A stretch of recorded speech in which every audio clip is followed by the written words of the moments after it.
SSC অফিসে আমার এক বন্ধু ফোন করেছিল, সেখান থেকে ওরা ইনডাইরেক্টলি জানালো ডব্লিউবিসিএস 2024 প্লিমস মেবি মার্চে হচ্ছে না। তো কল রেকর্ডটা তোমরা শোনো, তাহলে বুঝতে পারবে। দেখে নেবো। Hello, PSC.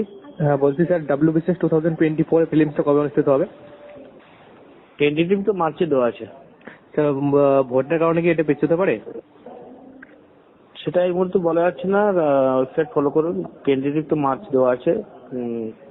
স্যার প্রবাবিলিটি কত পার্সেন্ট আছে মার্চে হওয়ার? হ্যাঁ, প্রবাবিলিটি কত আছে মার্চে হওয়ার? তো চান্সটা এখনো কিন্তু কিছুই হয়নি, চান্সটা কমই আছে আর কি। আচ্ছা, আমাদের ওয়েবসাইটে ফলো করুন, সম্ভবত তো মার্চের পরেই হবে আর কি। আমাদের নোটিশে জানিয়ে দেওয়া হবে মার্চের আগেই আমাদের? হ্যাঁ হ্যাঁ, নোটিশে করে জানিয়ে দেওয়া হবে আমাদের এক্স্যাক্টলি কবে হবে, মার্চের মধ্যে জানিয়ে দেওয়া হবে? না না, যদি হয় তাহলে আপনাকে জানান। যদি মার্চে যদি হয় তাহলে আপনি জানতে পারবেন, যদি মার্চে না হয় তাহলে তো বুঝতেই পারবেন যে মার্চ ভোটের পরে হবে। তখন আমাদের নোটিশে জানানো হবে নাকি মার্চে যদি না হয় তাহলে নোটিশ দেওয়া হবে? মোট কথা আমাদের ওয়েবসাইটটা ফলো করবেন, যদি হয় সেটাও জানতে পারবেন, যদি না হয় সেটা তাহলে তো নাও জানাতে পারবেন।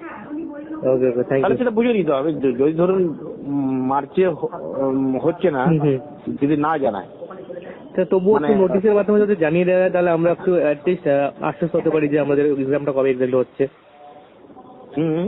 যদি নোটিশের মাধ্যমে একটু জানিয়ে দেওয়া যেত, যদি না হয় তবুও যদি জানিয়ে দেওয়া হতো কি ভোটের পর এক্স্যাক্টলি কবে হতে পারে, তাহলে আমাদের সুবিধা হতো প্রিপারেশন করতে। ঠিক আছে, ওয়েবসাইটটা ফলো করুন, দেখুন মার্চে যদি হয় তাহলে জেনে যাবেন, না হলেও মানে যদি হয় তাহলে না জানবেন, আর না হলে তাহলে বুঝে নিতে হবে যে হবে না। ঠিক আছে, থ্যাংক ইউ।